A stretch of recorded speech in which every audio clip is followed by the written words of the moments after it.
세계 최고 두뇌 최대 부호 성공 집단을 탄생시키는 유대 솔로몬 탈무드 제 45장 돈 버는 방법, 돈 쓰는 방법.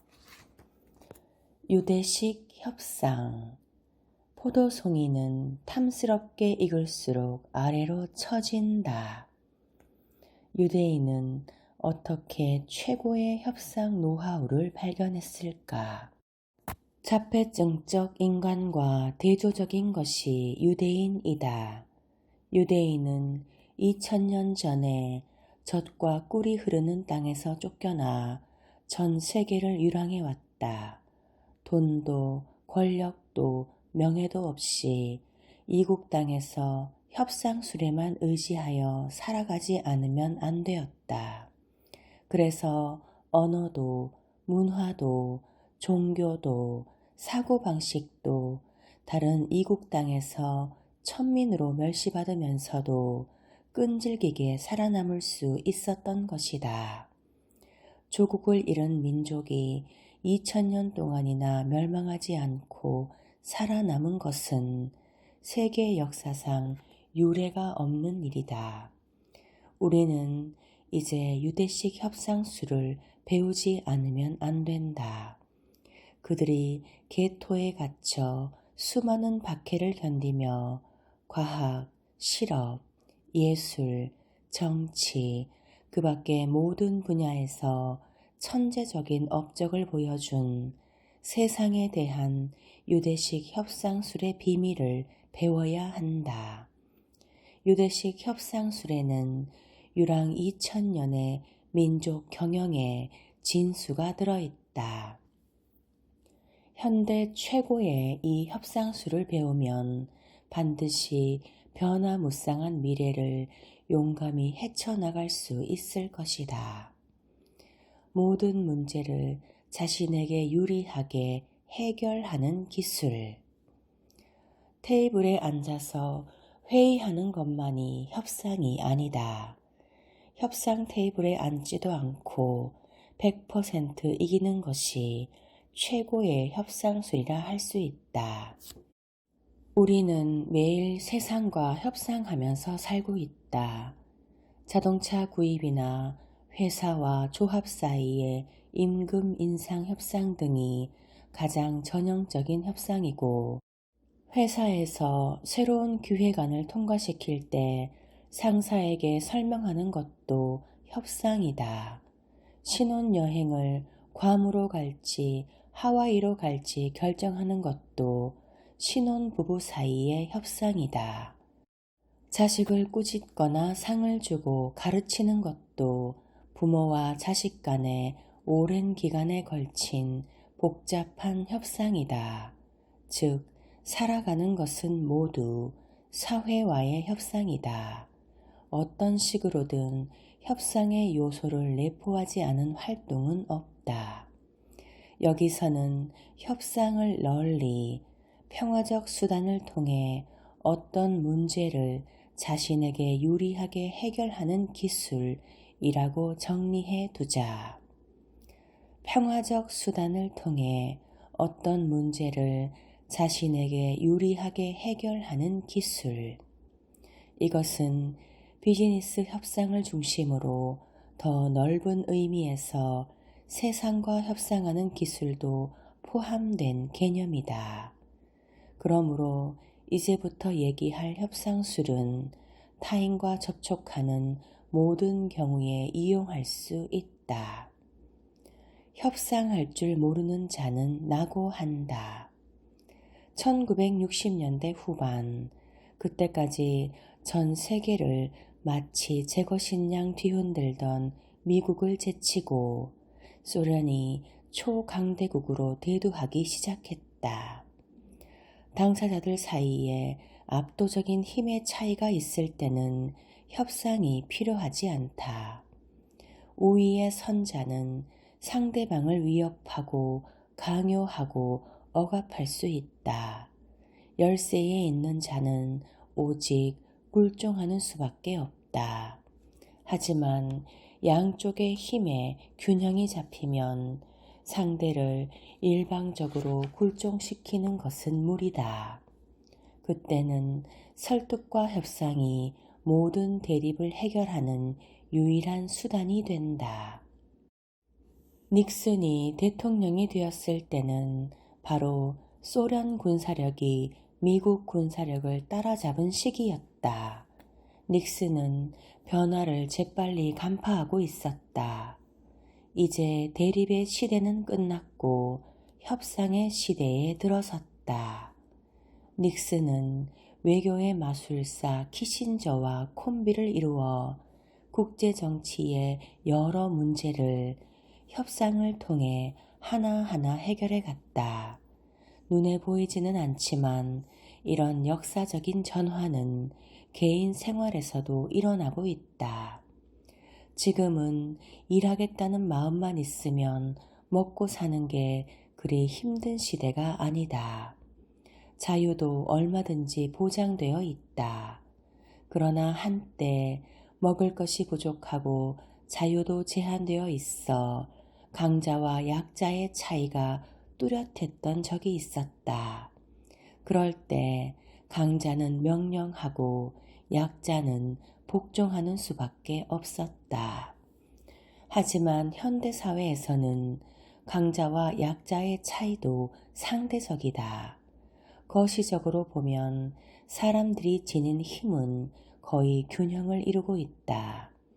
가치관이 다양해져 사람들 사이에 의견 대립이 더 많아졌는데 이러한 현대의 대립은 협상으로 밖에 해결할 수 없다. 예전처럼 억압에 의한 해결은 불가능하다.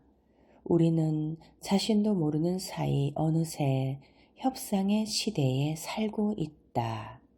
앞으로의 시대에는 아무리 재능이 뛰어나도 협상력이 없는 사람은 세상을 헤쳐나갈 수 없다. 협상력이 없는 사람은 가공하지 않은 다이아몬드와 같다. 그대로는 영원히 빛을 보지 못한다. 협상력이 없는 사람은 가공하지 않은 다이아몬드와 같다. 그대로는 영원히 빛을 보지 못한다. 사고방식이 다른 사람과도 잘 사귈 수 있는가? 공장에는 로봇이 진출하고 사무실에는 컴퓨터와 여러 종류의 사무 자동화 기기가 책상을 차지하고 있다. 현대를 살아가는 우리는 로봇화, 사무 자동화로 상징되는 직장 혁명의 한가운데에 있다. 공장과 사무실에서는 철저한 무인화가 진행되어 대부분의 단순 노동은 기계가 하고 있다. 자동 번역기, 음성 인식 워드 프로세서, 팩시밀리, 화상 전화 등은 무인화를 더욱 촉진한다. 이렇게 도도하게 진행되는 기계화 속에서 살아남는 것은 가장 인간적인 부분, 즉 대인 절충과 대인 협상이 많은 부분이다.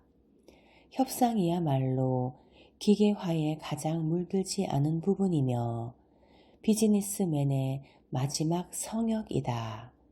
누군가 무엇인가와 협상할 수 있느냐 없느냐가 가까운 미래의 중요한 자격 요건이 될 것이다. 컴퓨터로 모든 일을 처리하는 사회는 자폐증 사회라고들 말한다. 현대를 살아가는 젊은이들은 대체로 대인관계에 서툴다. 핵가족 속에서 자랐기 때문에 어릴 때부터 사람과의 접촉이 적은 데다가 그들이 가지고 노는 것이라고는 비디오, 컴퓨터 게임 같은 나홀로 놀이이다. 어릴 때부터 자기만의 방이 주어져 그 속에서 자라고 식사도 햄버거나 프라이드 치킨, 컵라면, 따끈따끈한 배달 도시락 등 혼자 끼니를 때울 때가 많다. 또 입시 전쟁 속을 헤쳐나오느라 친구를 사귀는 것이 서툴다. 직장 상사, 선배와는 사고방식이 너무 다르다. 생각이 다른 사람과 잘 사귀는 것이 바로 협상력을 기르는 첫걸음인데 아예 교류 자체를 포기해버린다. 유감스러운 일이지만 이런 젊은이들이 점점 늘어나고 있다. 이런 젊은이들은 가까운 미래 사회에서는 반드시 낙오될 수밖에 없다. 협상력이 전혀 없는 자폐증적 인간은 살아남을 수 없기 때문이다. 협상력이 전혀 없는 자폐증적 인간은 살아남을 수 없기 때문에 협상할 수 있는 능력이야말로 대변동의 시대에 살아남을 수 있는 중요한 열쇠이다. 눈물과 웃음의 예지, 유대인의 유머, 독촉장. 메젤리츠의 숄렘 클로얀카는 포젠의 포목 도매상에서 보내온 120마르크 상당의 물품 대금을 지불하려고 하지 않았다. 도매상에서는 일부러 사람을 보내기도 했지만 그는 용케 피해버렸다. 또 편지로 재촉을 해보았지만 한마디 회신도 없었다. 대체 이 일을 어떻게 하면 좋을까? 난처해하던 도매상 주인은 신입사원에게 물었다. 저에게 좋은 생각이 있습니다. 신입사원은 자신 있다는 듯 제안을 했다. 클로얀카 씨에게 180마르크의 독촉장을 보내는 겁니다. 그리고 그가 어떤 태도로 나오는지를 관망하시지요. 그의 제안대로 했더니 메젤리츠의 숄롬 클로얀카에게서 금방 회신이 날아왔다. 당신은 엉터리처럼 터무니없는 돈을 청구했소. 나는 2번 다시 당신에게 물품 주문을 하지 않을 것이요. 나에게 180마르크의 물품 대금을 결제하라니 내가 결제해야 할 금액은 120마르크 뿐이란 말이요. 여기 120마르크를 동봉하겠소. 다시는 그런 터무니없는 금액을 청구하면 나는 당신을 고소할 것이니 그리 아시오.